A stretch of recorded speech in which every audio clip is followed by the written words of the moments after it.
Hello everyone, welcome to this video. Last video के अंदर हमने बात की थी कैसे हम एक कस्टम टारगेटिंग करके इंटरेस्ट बेस्ड टारगेटिंग करके अपनी ऑडियंस को रीच आउट कर सकते हैं। तो दो वीडियोस थी। पहली वीडियो के अंदर हमने कस्टम ऑडियंस बनाने के बारे में बात की थी और उसके बाद जो नेक्स्ट वीडियो थी उसके अंदर इंटरेस्ट बेस्ड टारगेटिंग की मैंने बात की थी। तो इस वीडियो के अंदर मैं बात करने वाला हूँ कि एक बार अगर कस्टमर, कोई भी कस्टमर, पोटेंशियल कस्टमर आपके बिजनेस के साथ इंटरेक्ट करता है किसी वे में, किसी भी लेवल पे आपके फनल पे, तो आप कैसे उसको रीटारगेट कर सकते हो। तो रीटारगेटिंग एड्स हम कैसे रन करते हैं, रीटारगेटिंग ऑडियंस हम कैसे बनाते हैं, उन सब चीज़ों के बारे में इस वीडियो के अंदर मैं बात करने वाला हूँ। तो रीटारगेटिंग एक्चुअली में होती क्या है, तो आपको नाम से ही पता चल गया होगा कि एक बार अगर कोई हम टारगेट हो चुका है, जो बंदा जो हमारे इन्फ्लुएंस के अंदर है, हमारे एड्स के, हमारे बिजनेस के इन्फ्लुएंस के अंदर है, उसने एक बार कनेक्शन बैठा लिया है हमारे साथ, तो हम उसको कैसे रीटारगेट करें। वो किसी भी लेवल पे हो, हमारे फनल के अवेयरनेस पे हो, कंसिडरेशन पे हो, या वो सेल्स, एक बार उसने परचेज भी कर लिया है तभी भी हम उसको रीटारगेट कर सकते हैं फॉर एनी अपसेल्स। अगर कोई हम अपसेल करना चाहते हैं, कोई हमारा नया प्रोडक्ट है, या हम चाहते हैं कि वो बार बार हमारी वेबसाइट पे आए, हमसे और प्रोडक्ट खरीदे, राइट। तो इस वीडियो के अंदर मैं वही बात करने वाला हूँ। उसके लिए अपनी स्क्रीन शेयर करने वाला हूँ। So straight till the end, और मेरे को बताते रहिए कि कैसी लगी आपको ये वीडियो इन द कमेंट्स। तो अगर वापस हम, अगर ये आपको अब फैमिलियर हो गया होगा फेसबुक का डैशबोर्ड, अगर हम वापस इस डैशबोर्ड पे आते हैं तो यहाँ पे आपको वापस क्लिक करना है मेन्यू पे, ऑल टूल्स, अगर आप इसको देखोगे यहाँ पे, राइट, ऑडियंस पे आपको जाना है। तो हम अपनी ऑडियंसेस के अंदर आ गए हैं। यहाँ पे आपको दिख रहा होगा, यहाँ पे ऑडियंस लिखा है, राइट। और हमने ये, जब हम बात कर रहे थे अपनी कस्टम ऑडियंस की, तभी हमने बात की थी। अभी मैं वही दिखाने वाला हूँ कि कैसे, अगर आप यहाँ पे कस्टम ऑडियंस के अंदर जा रहे हो तो ये सारे के सारे आपके पास वापस टूल्स आ गए। हमने कस्टम ऑडियंस के अंदर इसके लिए बात की थी। बट लेट्स से हम अगर रीटारगेट करना चाहते हैं किसी को, मैं अगर वेबसाइट वाला एग्जांपल लेता हूँ, वापस वेबसाइट पे मैं क्लिक करके नेक्स्ट पे जा रहा हूँ। तो अगर कोई मेरे सिर्फ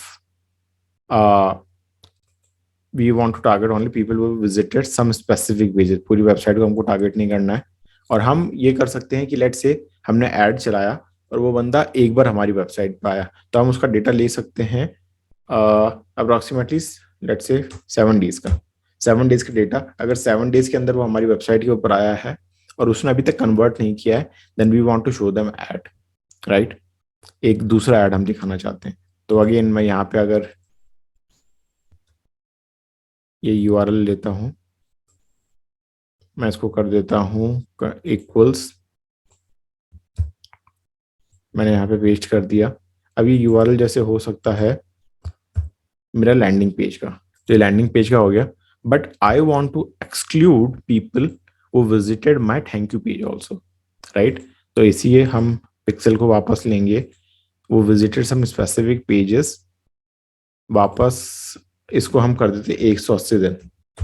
180 दिन के अंदर जो भी हमारी वेबसाइट के ऊपर विजिट, वेबसाइट के ऊपर या इस पर्टिकुलर लैंडिंग पेज के ऊपर विजिट किया है, हम उसको सिर्फ टारगेट करना चाहते हैं। अपार्ट फ्रॉम दिस, जो भी हमारे थैंक यू पेज पे अभी तक चला गया है, हमको उसको इमीडिएटली हटाना है।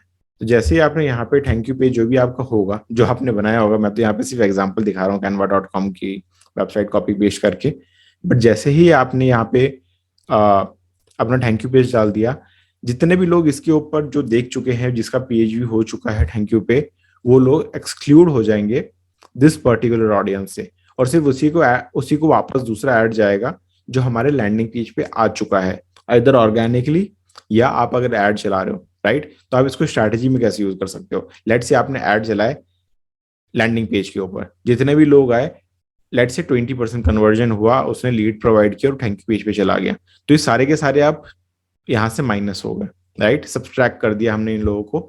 ये लोगों को वापस ऐड नहीं जाएगा जब हम इस ऑडियंस को बना रहे हैं। सिर्फ हम इस ऑडियंस को यूज करेंगे, इस पर्टिकुलर एक वेबसाइट कस्टम ऑडियंस को यूज करेंगे उनको रीटारगेट करने के लिए। कौन से? जो 80% लोग हैं, क्योंकि 20% ने तो हमें फॉर्म दे दिया है भर के, राइट। 80% का हमको और हमको इंक्रीज करना है, बिकॉज ऑफ सम रीजन उन्होंने अभी तक फॉर्म नहीं भरा या उन्होंने अभी तक परचेज नहीं किया, उन्होंने आपका प्रोडक्ट अभी तक नहीं खरीदा, राइट। तो उसके लिए सिर्फ हम इन्हीं को ऐड दिखाएंगे और इनको एक्सक्लूड कर देंगे। उसके बाद आप और भी एक्सक्लूड कर सकते हो अगर आपको चाहिए कि मल्टीपल पेजेस को एक्सक्लूड करना है, या यहाँ पे मल्टीपल पेजेस आपको ऐड करने, लेट से आपके मल्टीपल लैंडिंग पेजेस हैं, तो आप सारे के सारे यहाँ पे ऐड करते जाओ। लैंडिंग पेज LP1, फिर लैंडिंग पेज 2, ऐसे करके आप सारे के सारे लैंडिंग पेज आप यहाँ पे ऐड कर सकते हो, जितने भी सिमिलर पेजेस पे आप ऐड रन कर रहे हो, राइट, जिसका इंटेंट सिमिलर है। और जितने भी थैंक यू पेज है उसको आप एक्सक्लूड कर दो, ताकि जब आप रीटारगेटिंग इस पर्टिकुलर ऑडियंस के ऊपर रन करोगे तो इन लोगों को जो आप कन्वर्ट हो चुके हैं उनके पास ऐड नहीं जाएंगे। अब आपको लग रहा होगा कि 180 डेज तक ही ये तो रहेगा डेटा, राइट, कि थैंक यू पेज वाला, लेकिन 180 डेज के अंदर आपके पास जो सेल्स का डेटा है वो भी आ जाएगा, जो लीड्स का डेटा वो भी आ जाएगा। तो आप क्या कर सकते हो, आप एक कस्टम ऑडियंस बना के इसको, तो आप यहाँ पे नाम लिख के इसको सेव कर सकते हो, right, create audience. But let से 180 डेज के बाद आप कैसे उसको एक्सक्लूड करोगे, तो वापस आप कस्टम ऑडियंस पे जाके एक कस्टमर लिस्ट अपलोड कर सकते हो यहाँ पे, राइट। ये मैंने आपको पिछले वाली वीडियो में बताया था। यहाँ पे आपको एक फॉर्मेट मिल जाएगा, ये रहा, डाउनलोड द टेम्पलेट। इसके अंदर email, phone number, name, city, इन सब के जो भी फॉर्मेट रहते हैं वो रहते हैं। बट अगर आपको किसी को पर्टिकुलरली एक्सक्लूड करना है अपने ऐड से, आपको उसके ईमेल एड्रेस या फोन नंबर चाहिए होगा, राइट, उसी से आप एक्सक्लूड कर सकते हो लोगों को। तो आप जैसे ही इसको अपलोड करोगे यहाँ पे नेक्स्ट नेक्स्ट नेक्स्ट करते रहना। आप एक बार यहाँ से आप ये ले लो, टेम्पलेट डाउनलोड कर लेना डायरेक्ट इसी फॉर्मेट के अंदर। आपको अपनी लिस्ट अपलोड करनी है। उसके बाद यहाँ पे ये आपसे पूछेगा कि does your list include a column for a customer value. तो अगर लेट से अगर उसने आपसे कुछ खरीदा है तो आप वैल्यू डाल सकते हो, नहीं तो आप नो कर दो, नॉट ए इशू। फिर उसके बाद आप यहाँ पे क्लिक करो, ठीक है, एग्री करके फिर नेक्स्ट नेक्स्ट नेक्स्ट करते रहोगे। यहाँ पे आपको अपलोड करने का ऑप्शन आ जाएगा। नाउ इसने जिसने भी अभी तक आपसे खरीदा है आप उन सबको एक्सक्लूड कर सकते हो इस पर्टिकुलर लिस्ट से, राइट। तो 180 दिन तो बहुत होते हैं, राइट, 6 महीने होते हैं, तो 6 महीने का जितना भी डेटा है आप सबको हटा दो। फिर अब आपको रीटारगेट करना है अपने कस्टमर को। तो आपने ये जो लिस्ट अपलोड कर रखी है आप इसी के ऊपर भी ऐड चला सकते हो। तो एक हो गया एक्सक्लूजन, राइट, अगर आपको ऐड चलाने हैं सिर्फ उन्हीं लोगों के लिए जिन्होंने अभी तक बाय नहीं किया आपसे, तो वो लिस्ट यहाँ पे अपलोड करोगे और इसको एक्सक्लूड कर दोगे। बट लेट्स से आपको ऐड उन लोगों के लिए चलाने हैं, रीटारगेट उन लोगों को करना है जिन्होंने आपसे बाय कर रखा है, तो आप कस्टमर लिस्ट यहाँ पे अपलोड करोगे और उस कस्टमर लिस्ट के ऊपर ऐड चलाओगे उन्हीं लोगों को जिन्होंने अभी तक आपसे बाय कर रखा है पहले।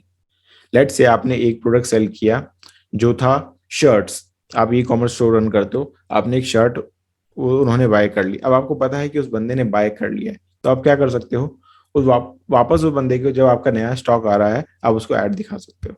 तो ये हो सकता है। ऐप एक्टिविटी अगेन, उसने अगर आपका एक कोर्स लिया है ऐप के अंदर या एक प्रोडक्ट खरीदा ऐप के अंदर, आप उसको वापस एड्स दिखाओ। उसने सिर्फ चेकआउट तक पहुंचा है, उसने अभी तक बाई नहीं किया है, चेकआउट नहीं किया है, सिर्फ उसने ऐड टू कार्ट किया है, तब आप उसको ऐड दिखा सकते हो। ऑफलाइन एक्टिविटी के अंदर भी सेम है, वो आपके, ये डेफिनेटली मैं करता नहीं हूँ तो आपको चेकआउट डेफिनेटली करना पड़ेगा। कैटलॉग्स के अंदर आपके कैटलॉग्स बने हुए हैं गूगल, सॉरी, फेसबुक बिजनेस के अंदर या अपनी वेबसाइट के ऊपर, तो आप उसको टारगेट कर सकते हो जिसने आपके साथ एक बार इंटरेक्ट किया है या जिसने कभी कुछ बाय किया है। सेम यहाँ पे जितने भी हैं उन सबके अंदर हो सकता है, जैसे किसी ने इंस्टाग्राम के साथ, फेसबुक के साथ या इवेंट के साथ इंटरेक्ट किया आपकी, राइट, तो पहली बार वो इंटरेक्ट कर चुके हैं आपके बिजनेस के साथ, आप उसका एक लिस्ट बना के, उस ऑडियंस का एक लिस्ट बना के उसको रीटारगेट कर सकते हो। तो लेट से यहाँ पे अगर मैं जाता हूँ तो एवरीवन वो engage with my account, anyone वो विजिटेड द प्रोफेशनल अकाउंट जिसने प्रोफाइल विजिट की है, या एनीवन वो इंगेज विद एन एड, अगर आप एड चला रहे हो उस बंदे ने इंगेज किया है, राइट। तो ये सारे के सारे आपको ऑप्शंस मिलते हैं। इसकी आप एक कस्टम लिस्ट बना के वापस उसको ऐड दिखा सकते हो। सेम फेसबुक के अंदर होगा।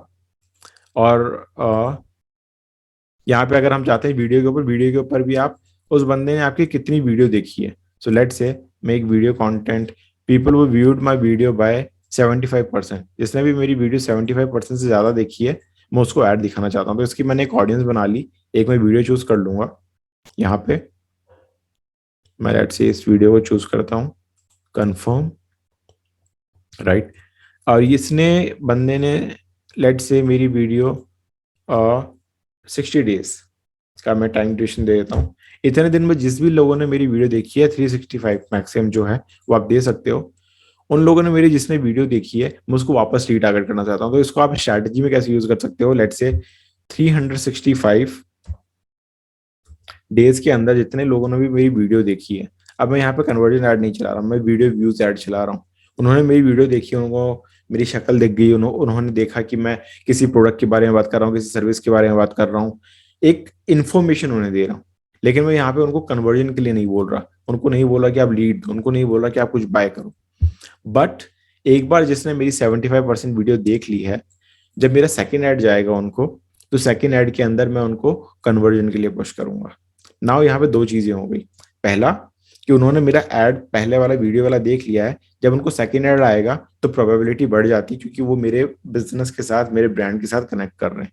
और दूसरे के अंदर हम ये कर सकते हैं कि जब एक बार आपके पास ऑडियंस आपकी वीडियो देख रही है, तो मैं नेक्स्ट वीडियो के अंदर बात करने वाला हूँ कि आप कैसे लुक लाइक ऑडियंस बना सकते हो उसकी, और सिमिलर काइंड ऑफ पीपल को ढूंढ सकते हो अराउंड द इंटरनेट, राइट। तो ये दो चीजें हो जाएंगी जब आप ऐसे कर रहे हो। तो ये सारे के सारे ऑप्शंस है, आप उसकी एक ऑडियंस बना के उसको रीटारगेट कर सकते हो, वो कहाँ पे भी आपकी जर्नी पे। सो लेट्स से उन्होंने फेसबुक इंस्टाग्राम के साथ इंटरेक्ट किया है, तो they are just aware about my product. उनको पता है कि यार ठीक है, मेरे को एक ऐड आया and I have seen this add and I know about the product, right. तो बिल्कुल अवेयरनेस स्टेज पे है इन तीनों के अंदर, राइट। लेकिन अगर वो मेरी वेबसाइट के ऊपर आ गया, तो वो कंसिडर कर रहा है, वो आ चुका है, उसने लीड दे दिया है। अगर वो मेरे इंस्टेंट फॉर्म है या लीड फॉर्म है, उसने उसको भरा या नहीं भरा, तो वो कंसिडर कर रहा है वहां पे, राइट। तो ये कंसिडरेशन वाली स्टेजेस आ गई। फिर उसने एक बार बाय कर लिया, अगर मेरे पास कस्टमर लिस्ट है, राइट, तो मैं उसको उस हिसाब से टारगेट कर सकता हूँ। तो डिफरेंट डिफरेंट जो आपके स्टेजेस हैं एक कस्टमर के, किस स्टेज के ऊपर है, डिफरेंट स्टेजेस, उसके हिसाब से आप उनको टारगेट करो, रीटारगेट करो according to where they are in their buying journey. I hope you like this video. I will see you in the next one. Till then, bye bye.